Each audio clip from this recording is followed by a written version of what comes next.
This is how you change the spare tire in an FJ Cruiser. You need to open this and unscrew that bolt. Need to unlock this one, no? Like this, and removed the 3. Okay, turn this way, counterclockwise. This is the jack. You have to place it somewhere there. 4 points.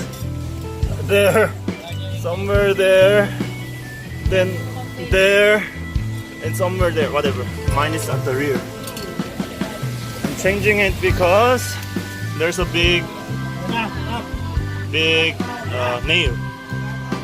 To use this tool that came along with the toolkit, you just need to put it there and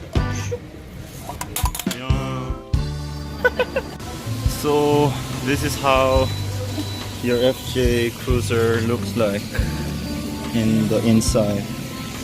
It's a good experience to replace the wheels by yourself. So that's how we remove the bolts. Then use it like this to lift the cruiser.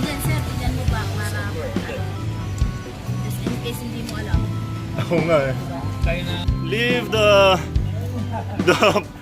flat wheel under the body, so just in case it drops. Minimum 7 people for one wheel. We need 7 people, 1 shotgun and 2 walkie-talkie, and then this ball pen, nice here, and then white shirt. Before you lower, you hand tighten the bolts, and then you put them down. Then you step on them. Now we step on them. Like that. Yeah. Use your weight. That's how you replace the wheel. Okay, now I just need to put back the lock here.